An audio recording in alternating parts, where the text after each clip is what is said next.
Chris Chan, Black Magick. You know what? I just want to put out. This is probably the first time. I think this is the first time we've actually done a Chan thread on Terminally Online. Is it? Unless I'm mistaken. Squeaky mic. I think no. You know what we did actually? The NPC one. Oh, yes. and the Magnificent Conk. Yes, so you're lying. Yeah, so we've done 2. Well, like, we're almost 20 videos in, and it's been a while. But anyway, look, so, I know Chris Chan's talked about an awful lot. He did get out of prison there not all that long ago. I don't know how he managed that. Well, to be fair, the problem is the only witness to the crime is Barb, who has dementia, and Chris Chan, who is absolutely not there in the head. Let's just put that out there. Let's be kind about it. Like, he's not all there. But I was reading this, and you know what? I haven't seen anyone talk about it online before, or like maybe someone has. You were trying to explain it to me yesterday, and I was like, James, take your meds. Honestly, like, so I've been reading a lot about occultism and stuff, and we've been doing a lot of occultism stuff on Gumroad and such, so like, you know, if you haven't checked that out, you should definitely go ahead. So, look, let's just jump into this thread and see what they have to say about Chris, will we? Does anyone else find it strange how the whole mainstream media apparatus did stories on Chris Chan after he took advantage of Barb? What other lolcow had Tucker Carlson do a story on them? I can't get the link right now, but just look up Chris Chan possessed by demons, and you'll find a plethora of videos on the topic with fairly good arguments for it. The gist of it basically being Sonic Chi or Magic Chan is a demon that feeds off of the attention Chris gets, and has been doing this for decades. Well, Chris was possessed by Magic Chan for a while, and I think he's currently possessed by Sonic Chi. I'm not sure. No, actually, I don't know if... No, that was before prison, actually.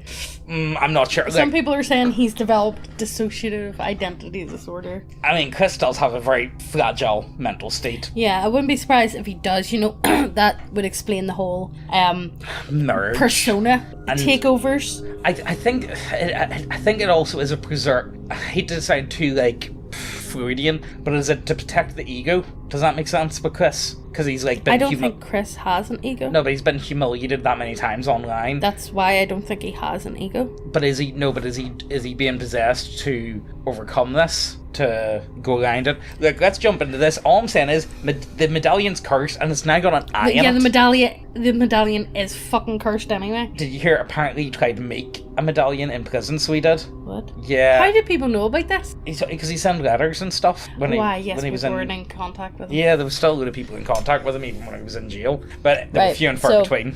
It's always seemed likely to me there's this difference between how Chris Chan is portrayed, i.e. as a mentally challenged autist who barely gets by, and what I actually see, which is a highly creative and productive individual in touch with his deeper mind and practicing his own kind of magic/spiritual worship. I mean, this guy is impressive with the amount and type of stuff he creates, and if this has been most anyone else, people would definitely assume that he was an occultist, if not possessed by demons. Yeah, I would believe that from X. Okay, so he does create a lot of stuff. The quality of that stuff is highly questionable. Oh, no, the quality is very shit, but he is a very creative person. Yeah, he does like... Very creative person. Whether or not it is crayons or not, he does like to make stuff. And like the worlds he creates and stuff, they're so intricate as well. Like the backstories I don't know if I call it intricate. No, they are intricate. If you think about like the backstories, like and stuff that he tries to put into it. I don't know if he creates a lot of them though. Does he not just like take from elsewhere and just plops it in? And he does create some of it. Yeah. But like, I mean, look, let's go into this. He put a chicken nugget up his ass in Marlon Manson. No, did he actually? He did. When did he do that? Did he not put a chicken? No, There's some video. It was a place. Was it not the PlayStation he tried to do it with? Yeah, but I'm pretty sure he put a chicken nugget up there. Julie. Did he put? Alright, guys, just let us know in the comments whether or not he did do that or not. Where's the new Sonic 2 medallion? Do you want a picture of it? I haven't seen it. Have you not seen it? No. Right, go down. I don't go on the internet. Right, okay. So scroll down. You see the picture? That's the back of it. Oh wait. You see the back of it? Where? Look, just keep scrolling down. Oh, this? Yeah, look at it. What is that? It's an eye on the back. It's not an eye. It is. It's supposed to be anyway. That's what it's supposed to be. You can't tell me that's not really cursed. And what's up with it, like the cat eye? Why has it got like spunk all over it? I think that's like super or something. I don't know. It's like holding it all together. You need to remember, Chris does wear it every single day, and I'm going to assume he probably wears it in the shower. You know, like what shower? The cold water that sprinkles over him with a bit of Axe body spray. He doesn't do a shower. He only does Axe body spray. Yeah. He is a mortal possessed by a warped deity who reflects the decadence of modernity. Modernity, is it? Modernity. Yeah, modernity, I think. No, whatever. He's a black mirror meant to serve as a warning to those who stray too far. The embodiment of every and all problems contemporary society faces. And at the same time, a powerful magician using powers he could never hope to control. We must all purge the part of Chris Chan within us all. Is there a small part of Chris Chan within all of us? Well, within you. Maybe there's a wee bit of Chris Chan in me, but not that much. Not that much. So one of the things I think is really interesting is, now, you need to remember, what is it that makes Chris Chan so interesting, and why can we not stop wanting to learn about him? Wanting to know what he's doing. Yeah.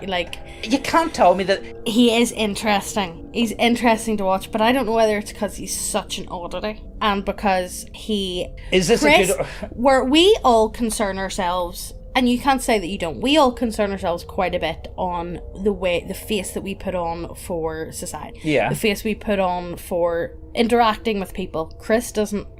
Chris just is existing as Chris. Just be yourself, bro. Do you know what I mean? Yeah, But like, he's the embodiment of just like, this is me, and trolls don't like me. Yeah. Do you know? Yeah, he's got... If Chris even just slightly changed some of the stuff that he would do on a daily basis, he would have a much better life. Yeah. There's so many such minor things with Chris. Yeah. That he could just do, and his life would be tenfold better in every What about his regard. family? Oh, he gave up on that, sweetheart. Did I? Yeah, I'm pretty sure he gave up on that. Yeah, as far as I'm aware, I think it's healed. I think. I wouldn't put it past Chris, though. So, we got the picture up for Megan, right? So, Chris Chan standing on the checkered floor.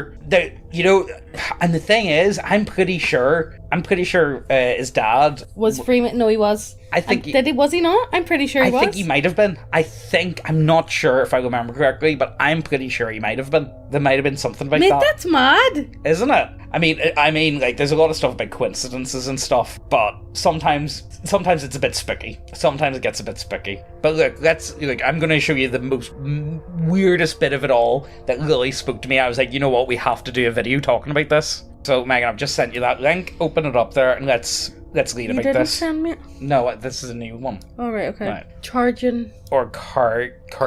So this is a gypsy spirit, apparently. Okay. Right? So you go for it and tell us all about it. An evil spirit believed in by European gypsies. It was said to have the form of a hedgehog, to be yellow in colour, and to be about 1.5 feet in length. Heinrich von whatever stated, "I am certain that this creature is none other than the equally demonic being called Hargan, still believed in by the inhabitants of the northwestern India. Horses were the special prey of the Chagrin, who rode them into a state of exhaustion, like the something of Chile. When horses appeared to be sick and weary, with tangled manes and bathed in sweat, they were believed to have been attacked by a Chagrin during the night. When this was observed, they were tethered to a stake that had been rubbed with garlic juice, then red thread was laid on the ground in form of a cross, or else some of the hair of the animal was mixed with salt, meal, and the blood of a bat, and cooked to bread, in which the hoof of the horse was smeared. The empty vessel containing the mixture was put in the trunk of a high tree while these words were uttered. Tarry Pipkin in this tree till such time as fill ye." Now, all I'm going to say is... garlic juice, red thread, Fanta, Chris Chan, Fanta. I don't get it. Remember what he used to do with Fanta? Mix it with his thing? Yeah. Yeah, but what do you mean, something red thread? With all this stuff, part of the ritual, I don't know. I think it's pretty spooky that there's a little sonic chew demon out in the world that people believe in. Again, Megan, we're reaching, we're dealing with coincidences, but I think it's interesting, alright? Let's look at some of this other stuff, alright? What's mostly interesting about Chris is how much his persona was created by people fucking with him constantly for 15 plus years. See, that's another big thing with Chris. Anytime someone does something, he believes that is real. Yeah. That's the bit that gets me. Chris has no way of discerning between... was it the panda and all that? He fully believed that? He believes this stuff. Chris has no... He can't... I don't know if he's fooled so easily or if he just can't discern fiction from reality. Yeah. Which ramped up exponentially as time went on. If anyone here remembers mad fad. It was pretty much the same story. He got famous from a video of himself effing a body pillow, and the whole thing went to his head to the point that he started publicly bragging about viewing cheese pizza for attention, and eventually went to prison for it. It was people from B that got him into it in the first place. In the era before the internet, both of them would probably have just been weirdo Boo Radleys at worst. And just imagine what all the Boo Radleys in the past would have become with internet access. Yeah, that's true. Do you remember that guy, the French guy that would eat anything? Do you ever heard that story? And he would eat like the cats and stuff and metal and God knows what else. No. Well, there was this guy in like the 1800s. He was could you imagine if he was on like up top? Oh my God, or, like, could you imagine? Yeah.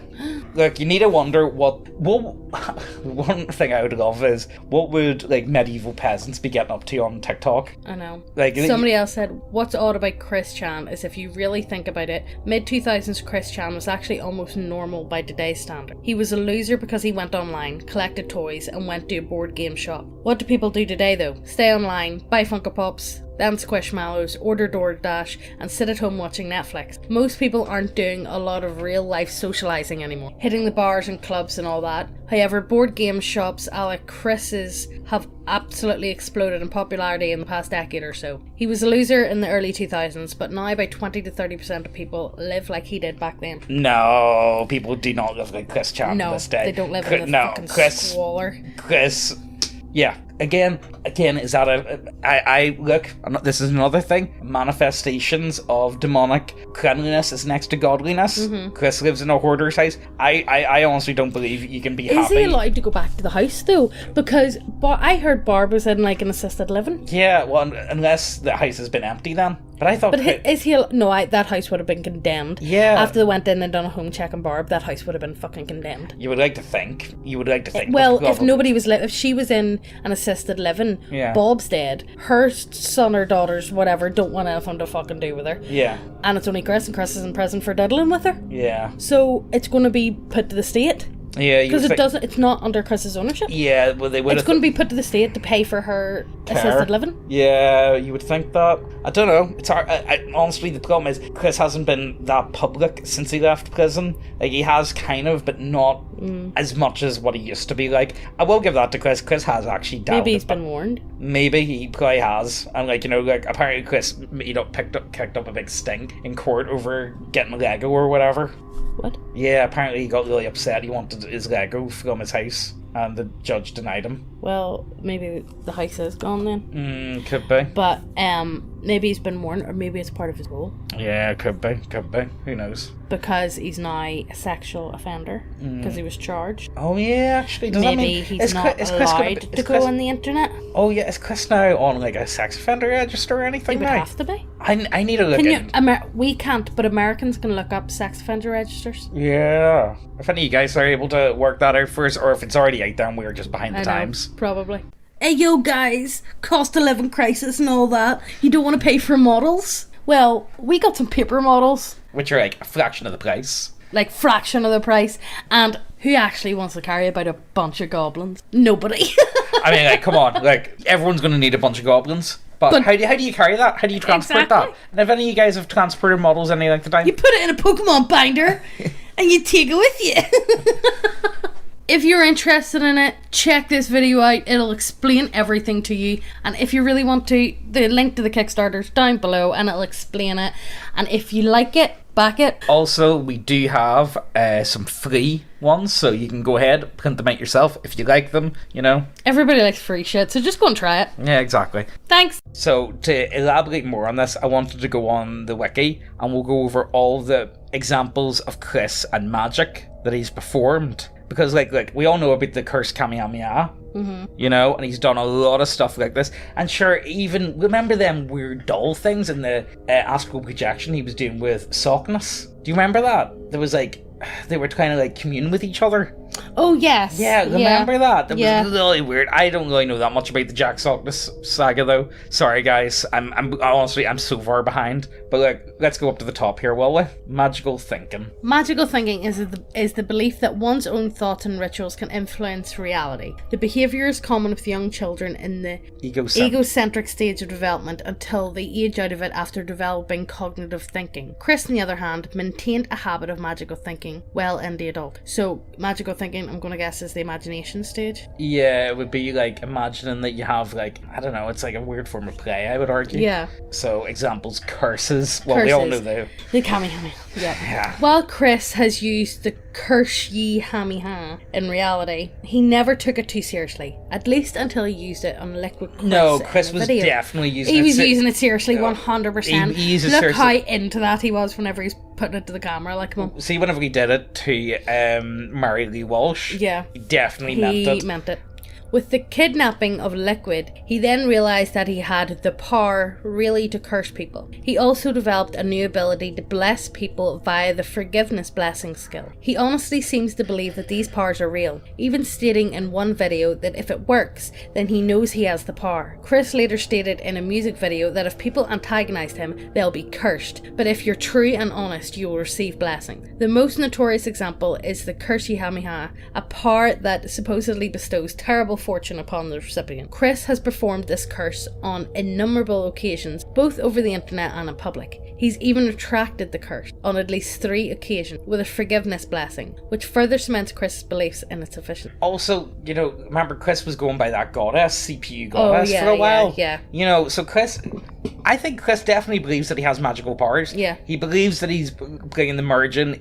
Chris 100% believes in magic. Yeah. I think there's no way that he doesn't believe in magic. Yeah. I just think it's absolutely funny the amount of weird occult shit surrounding him, and I don't even think he realises half of it. Healing powers. One of the earliest examples of Chris's magical delusions are the powers of healing. In 2013, he made the post claiming My Little Pony taught that friendship could provide both magic and healing. In 2018, he would begin to obsess over magical pebbles. Yeah, see, he's got all them, like, see all them lock pendants and like bracelets and stuff.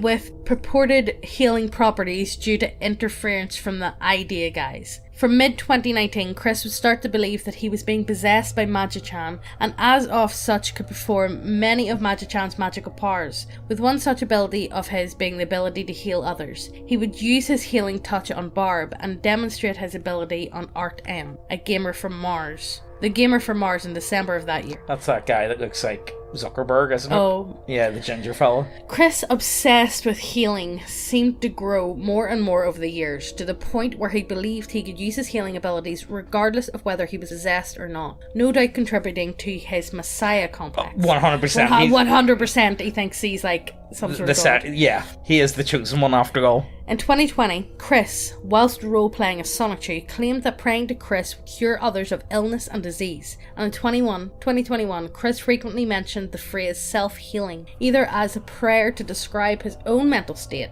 Whilst the term self-healing is never properly defined by Chris, it's likely meant to just be emotional recovery with a superstitious tinge. Unfortunately, due to recent events, the terms have adopted a more sinister meaning. Voodooism.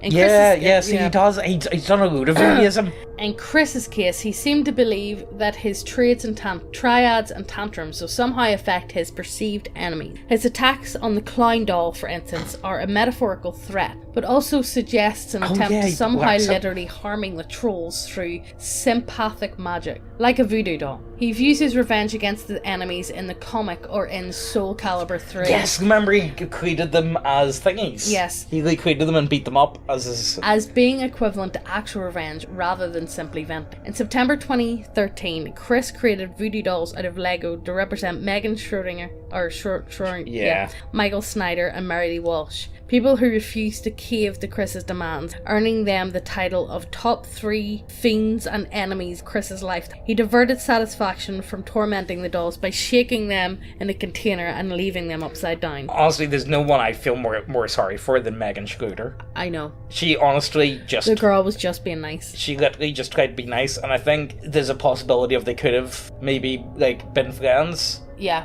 To a certain, as much as you could be. To be friends with Chris. Like, I do think the girl was just being nice to a fella. He was a bit odd. Yeah. And she felt sorry for him, so she's been a wee bit nice. And then it all went tits up. And then he just kept going fucking a Poland hentai of them together. Oh, and it's like, can you please stop doing that, mate? Chris again used Judaism as part of his tantrum over Permit becoming president. I don't know this one at all. Upon learning of the election results, Trump. Yeah, it's Trump backwards. Oh yes, okay. Yeah, I forgot he does that. He wouldn't say Trump. Yes, I forgot about becoming president. Upon learning of the election results, he kicked a transformer toy meant to represent President-elect Trump. Following this, he created effigies of Trump and Vice President Mike Pence out of Lego and hanged them. Spirit realm. The world of Quickville is also a spirit realm where Chris is almighty and can create and shape it as he pleases due to his power of creativity. It exists outside, but parallel to the real world, and sometimes Chris seems to honestly believe that it's a real place, even if it's just imaginary. The idea of this spirit realm becoming more valid when, in a video, Chris claimed that the soul of his dead dog, now living in Quickville, would devour Alec Benson Leary's soul and haunt him in his dreams. Yeah, sure. I remember he did a video on it. Oh no, it was in the comic, and then it turns into like a Pokemon, the dog. I can't remember that. I remember the dog being in, or him putting it in the town. Oh, in the town, yeah. See, this is the thing. Oh, you know what? I really need to make this Chris Chandler. I really want to make the sorcery. Alright. Through Chris's perception of God as an instrument of his will comes the delusion that he has magical powers that will permit him to eventually succeed over the enemies that he is unable to dispatch by any more conventional means. Chris's sorcery was among his more egregious behaviours that were not merely atypical of a Christian, but in fact explicitly prescribed by his faith. This verse lists witchcraft as one of the more blatant acts of sin, and Exodus commands thou shalt not suffer a witch to live. That's right, there's a biblical mandate for Chris's death. Alec Benson Leary, in one of his phone calls with Chris, attempted to point out the thoroughly unchristian nature of Chris's dabbling in black magic, but this reasoning appeared to have little effect. Of course, his magical practices have only become even more blatant since proclaiming himself a CPU goddess, including threatening trolls on social media with supernatural retribution meted out by himself. See, this is the thing with it, look, Chris is really into this stuff, and I feel like I don't think most people just pass it off as, mental illness, which it most definitely is. Yeah. There's no way you can say this isn't mental illness. Yeah. But, I mean, that whole connection with the weird, thingy demon, and what was its name? Goberchu? Yeah. Yeah, it's mad. You can't, there's a lot of weird coincidences, and I feel like I had to make a video talking about this, but there's only a wee bit more, so let's finish this off. Sorcery. No, I've just done that one. Dimensional merge. The dimensional merge is Chris's grandest and most convoluted magical thinking to date. The idea guys created a concept and brainwashed Chris into believing it, and he has since made it a major part of his day-to-day life. Chris actually believes he is a goddess who has the ability to merge this dimension with alternate dimensions home to every fictional character created, including his very own Sonic. For Chris, getting to see Sonic in real life is probably enough to warrant a fantasy of caliber, though this motivation for the merge is deeply rooted in personal and very real failures. From his financial woes to his lack of significant other, Chris plans for the dimensional merge to fix his life. Not only will all Chris's funds from Quickville be transferred to him, his polyamorous marriage to 4 Pokemon will be official. If Chris has a problem, you can bet the merge has a solution to it. Again, see, this is the thing. Is it part of his ego? Is it, not to sound very Freudian, but do you get where I'm trying to come from? It's part of his mental illness. Is it the way people fantasize, oh, if only I won the lottery, all my problems will be over? Is this Chris's version? If only the merge happens, all my problems will be over? I don't know. I'd love to be in his mind for a day. No, I wouldn't want to. That's a dark place. I want to know what's going on inside. What's going on in there? The thing is I don't think Chris is competent enough to keep up and act like this for that long. That's the other thing. Chris has a very hard time sticking to stuff. Yeah. Either he sticks to stuff, or either he really sticks to it, or he doesn't at all. Yeah. And there's no in between with him. Necromancy. Chris also appears to believe that he can, to an extent, talk to the deceased. He told Sarah May that when he touched his dead Aunt Corinna's hand, he could hear her spirit, along with the spirits of his grandparents and great-grandparents. He also claimed that God Jesus told him to make the trip to go to Julie. Additionally, Chris believes that he can harness the spirits of the dead to do his bidding, notably when he threatened Megan with revenge by him and his father's ghost, and when he warned Alec Benson Leary that his dead dog would have his soul for dinner and haunt his nightmares. During this time, masquerading as Jenkins on Trolling Train, Chris hoped to dissuade trolls by claiming that his house was haunted, describing an alleged encounter with a vengeful ghost of Paddy and his younger self. Chris apparently believed that trolls would need this threat. You know what would actually, okay. On the 22nd of March 2021, he discussed with an unknown Watchmen member about fantasizing talking with the ghost of Charlie Hogg, a teenage girl who was murdered on a beach. So, unironically, a lot of you guys, I'm going to assume, have seen the Insidious 2. Mm-hmm. Remember, like, the Black Bride? Yes. Chris could be in an Insidious movie. Oh yeah. Easily. He could play, there's something really off about Chris. Oh yeah. There's something fascinating about him, but there's also something really fucking unnerving about him, and I can't quite put my finger on what it is that he... Oh, he could be a serial killer, like... If he was more competent, he easily could be. Yeah. And the other thing is, again, because he's so simple... People think he's harmless. Yeah. Right, let's go on down to psychological analysis, will we? And then that'll be us. Psychological analysis. When asked by a fan how he came to learn of his powers, Chris replied they were evidenced by Mary Walsh's reputation going down. I've learned about the curses actually working firstly when I cursed the real life Mary Walsh. Then I later heard that her reputation at PVCC went down. Yes, mostly due to my references in the pages. But then things got worse for her, and even though I forgave her for her misdeed on interrupting my sweetheart search, I feel she definitely got what she deserved for her misdeed. Later, I cursed one specific troll. I forgot who. Shortly later, I learnt that troll came down with a life-threatening ailment. Are you sure that's true? This is textbook magical thinking. This gives Chris a belief of some degree of power over his own life, no matter how illusionary. This use of fantasy is considered by the psychological community to be an immature defense mechanism. I do think it's a defense mechanism. Oh yeah. As I was saying about the idea of... It's like how kids have arguments with each other. Yeah. It is kind of like that. It is. It's how kids have arguments with each other. Yeah. Well, I'm gonna do this. Well, I'm gonna do this to you. Yeah, there's something going on there. I think there's a lot more going on. Of course there's something going on there. It's Chris. Yeah. Well, either way, look, I thought this was interesting, and I know we've never really done anything about Chris before, so we have on other channels, but this is the first time doing anything on Terminally Online, and since Chris is out of jail, cleared of all charges, it looks like, what else is there? I wonder what's next in the... I keep thinking... Well, if he's cleared of all charges, yeah, he wouldn't be on the sex register. Oh, I don't think he was... Oh, yeah, no, he wasn't charged, but... Well, he was... But he was, because he was charged, prison. but he never went to court. I think it's because, there's none... I think the problem is... Honestly, probably the judge didn't want to deal with him, not gonna lie. Yeah, I would argue that the judge didn't want to deal with him. They knew it was going to be a bit of a spectacle. They knew Chris is an internet personality. There's a lot of... And also, as I say, the victim has got dementia, and Chris may as well have dementia at this point. Yeah. For how fragile his mental psyche is. Yeah. So what do you guys think? Do you think Chris is the Aleister Crowley of our age? Do you think he's a powerful occult sorcerer who has summoned demons into his life that has taken control? And these